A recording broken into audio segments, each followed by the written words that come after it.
Happy new year to all of you. नए साल की आप सभी को ढेर सारी बधाइयाँ। और जो भी आपके सपने हैं विदेश जाने के, वहाँ पर सेटल होने के, अच्छी पढ़ाई करने के, वो सारे सपने आपके साकार हों। तो उसी के अकॉर्डिंगली अगर आगे बात करें तो बात ऑस्ट्रेलिया स्टडी वीज़ा की जब हम करते हैं तो 2025 में किस तरह के बदलाव आ सकते हैं, किन बातों का आपको ध्यान रखना चाहिए, अभी तक कैपिंग को लेकर कोई खतरा है या नहीं, इसको भी हम जरूर समझेंगे आज की वीडियो में। और जल्दी एडमिशन करवाना क्यों जरूरी हो गया है ऑस्ट्रेलिया स्टडी वीजा के लिए, इसके ऊपर भी हम बात करेंगे।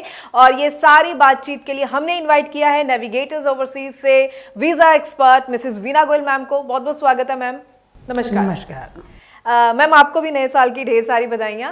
और ज़रूर चाहूँगी कि जो सपने स्टूडेंट्स ने देखे हैं ऑस्ट्रेलिया स्टडी वीज़ा को लेकर, तो ज़रूर बताइए 2025 में अब किस तरह के चैलेंजेस रहने वाले हैं, किस तरह के कुछ चेंजेस आने वाले हैं जो स्टूडेंट्स को ध्यान में रखने चाहिए, और कैपिंग को लेकर किस तरह का माहौल लग रहा है। अभी शुरू होगा या अभी स्टूडेंट जो वेट कर रहे थे कि कहीं कैपिंग शुरू तो नहीं हो जाएगी, इस खतरे से कब तक बचा जा सकता है, और जल्दी एडमिशन करवाना स्टूडेंट्स के लिए क्यों ज़रूरी हो गया है अब।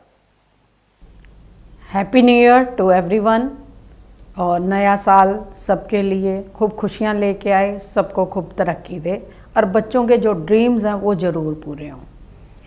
जो 2024 में बच्चों को एक बड़ा स्ट्रेस बना हुआ था ऑस्ट्रेलिया को लेके, वो काफ़ी हद तक जो धुंधलापन क्लियर हो गया है। तो 2025 जो है बच्चों के लिए बहुत खुशियाँ लेके आ रहा है, क्योंकि ऑस्ट्रेलिया के वीज़े इस समय जो भी फाइल हमने जनवरी के लिए डाली है सबके वीज़े आ रहे हैं, बशर्ते प्रोफाइल ठीक हो। ये ना हो कि बच्चा बिल्कुल ही प्रोफाइल ख़राब है और उसको किसी प्राइवेट कॉलेज में या डिप्लोमे में डाल दिया, फिर उनकी वीज़ा सक्सेस रेट ये नहीं कि 100% रिजेक्शन होती है, आता भी है नहीं भी। लेकिन बैचलर और मास्टर्स के लिए वीज़ा बहुत ज़्यादा आ रहा है, इवन कॉलेजेस में भी आ रहा है। बैचलर और मास्टर्स के लिए कॉलेज में भी वीज़ा आ रहा है। ये आप एक बहुत अच्छा संकेत मानिए कि आने वाला टाइम जो है वो बहुत अच्छा है ऑस्ट्रेलियन स्टडी वीज़ा को लेकर। अब उसके क्या रीज़न हो सकते हैं, क्यों अच्छा है। देखिए, ऑस्ट्रेलिया जो स्टडी वीज़ा है, जो एजुकेशन इंडस्ट्री है, वो उनके लिए जो इनकम का सोर्स है वो नंबर 2 पे है। सबसे पहले इनकम माइन से इनकम होती है, उसके बाद एजुकेशन इंडस्ट्री से। जो इतनी बड़ी इंडस्ट्री है उसकी इनकम एकदम से बंद हो जाए, जो यूनिवर्सिटीज़ हैं उनका स्टाफ अनएम्प्लॉयड हो जाए, या यूनिवर्सिटीज़ जो हैं वो बैंकरप्ट होने लगें, उससे पहले उनको उस सिचुएशन को संभालना होता है। साथ ही जब स्टूडेंट्स की फ़ाइल पहले ही बहुत ज़्यादा हो जाती है तो एक ब्रेक दिया जाता है, और एक उधर इलेक्शन भी है नेक्स्ट ईयर 2025 में। तो ये सारे रीजंस थे जो कि थोड़ा सा कम हुआ था। ये हर साल 2 साल में चीज़ें देखने को आती हैं कि एक दौर ऐसा आता है जब थोड़ा सा वीज़ा कम हो जाता है।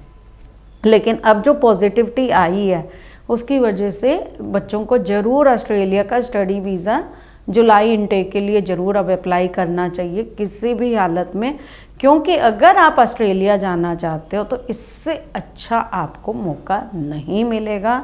और आपको जो भी है प्रोफाइल का आपको पता ही है, हर शो में मैं बताती हूँ, हर प्रोग्राम में बताती हूँ कि आपकी प्रोफाइलिंग अच्छी होनी चाहिए। अब प्रोफाइलिंग अच्छी से क्या मतलब, जो यूनिवर्सिटी आपको एक्सेप्ट कर रही हो वो प्रोफाइल हो, क्योंकि अब यूनिवर्सिटीज़ पे इस समय कैपिंग का प्रेशर नहीं है। लेकिन कब कैपिंग शुरू हो जाए यू कैन नॉट से। अब मान लीजिए आज के दिन कैपिंग रिलैक्स हुई है तो स्टूडेंट्स के लिए यूनिवर्सिटीज़ की जीटी भी रिलैक्स हो गई है। अगर जीटी रिलैक्स हुई है तो आपको सीओई इजीली मिल रही है, सीओई इजीली मिल रही है तो आपका वीज़ा इमीडिएट आ रहा है, ऑटो ग्रांट भी आ रहे हैं।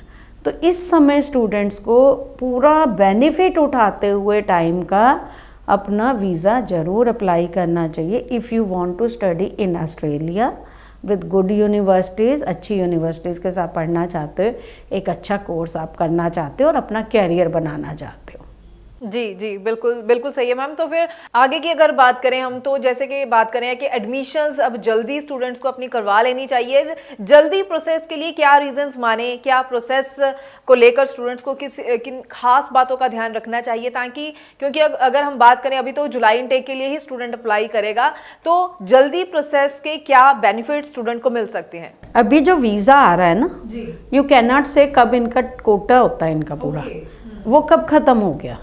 ठीक है, इन्होंने 80% प्रायोरिटी में डाल दिया, 20% नॉन प्रायोरिटी में डाल दिया। अब आप इस समय अप्लाई करते हैं तो आपके पास एम्बेसी के पास टाइम है, इमीडिएट आपको प्रायोरिटी में लेके वो कर सकते हैं। लेकिन अगर आप लेट करते हैं, क्योंकि एम्बेसी की तरफ से बड़ा क्लियर इंस्ट्रक्शन है कि वीज़ा के लिए जो फाइल है हाई कमीशन में वो 3 महीने पहले लग जानी चाहिए जी।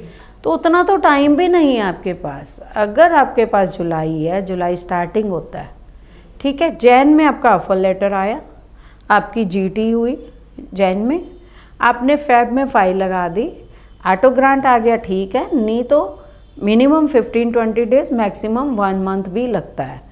तो आपका मार्च में वीज़ा आया, क्योंकि वो 3 महीने इसलिए कहते हैं, मान लीजिए फाइल में कोई वेरिफिकेशन करनी है उनको, और कई बार बैंक्स रिप्लाई नहीं करते टाइम के साथ, या जो भी उनको कोई डॉक्यूमेंट्स की वेरिफिकेशन करनी है, या उनके पास ऑलरेडी फाइल पहले बहुत ज़्यादा चल रही हैं, तो हो सकता है फाइल ही वो 1 महीने बाद उठाएं या 1.5 महीने बाद उठाएं। तो इसलिए आपको 3 महीने पहले अप्लाई करना ही पड़ता है।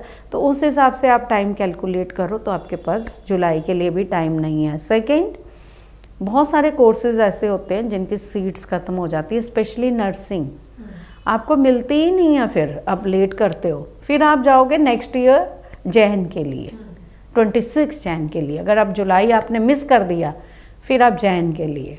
तो जो भी स्टूडेंट्स है, और गैप क्रिएट हो गया, फिर ऑस्ट्रेलियन हाई कमीशन एक्सेप्ट नहीं करती। आज वीज़ा दे रही है, हमें नहीं पता कल वो वीज़ा देंगे नहीं देंगे। तो इस इनटेक का बेनिफिट उठाइए जुलाई का, और नेक्स्ट इनटेक की जैसे भी मार्केट की सिचुएशन है वो हम बताते हैं। बाकी ऑस्ट्रेलिया ज़्यादा गैप एक्सेप्ट नहीं करता। अगर किसी भी रीज़न से आपका गैप बढ़ जाता है, फिर आपको ऑस्ट्रेलिया में एडमिशन की बहुत मुश्किल। जी बिल्कुल, तो आपको ऑस्ट्रेलिया स्टडी वीज़ा के लिए एडमिशन को लेकर कोई दिक्कत ना हो, इसी के लिए आज की ये वीडियो में आपको ढेर सारी इन्फॉर्मेशन दी है, जानकारी दी है। मैम आपका बहुत बहुत थैंक्स करेंगे इसके लिए कि आप अक्सर जो है स्टूडेंट्स को टाइमली गाइड करते हैं कि किस तरह से वो प्रोसेस को फॉलो करें और अपनी एडमिशन प्रोसेस को ईजी करते हुए अपना वीज़ा हासिल कर सकें। आगे भी हम स्टूडेंट्स के लिए इसी तरह से और इन्फॉर्मेटिव वीडियोज़ लेकर आते रहेंगे। पर कहना चाहूँगी, ज़रूर स्टूडेंट्स को आपके मन में कोई भी सवाल हो तो ज़रूर जो नंबर डिस्प्ले है नेविगेटर्स ओवरसीज़ का, इस नंबर पर कॉल कीजिए या फिर नेविगेटर्स ओवरसीज के ऑफिस विजिट कीजिए अपने डॉक्यूमेंट्स के साथ, ताकि असेसमेंट की जाए और टाइमली आपको सुटेबल कोर्सेज और जो आपके लिए पूरा प्रोसेस है वो आपको बताया जा सके। तो बने रहिएगा हमारी इन वीडियोस के साथ, ताकि आपको टाइमली लेटेस्ट अपडेट्स और इन्फॉर्मेशन मिलती रहे। फिलहाल के लिए हमें दीजिए इजाजत। Thank you so much. Thank you.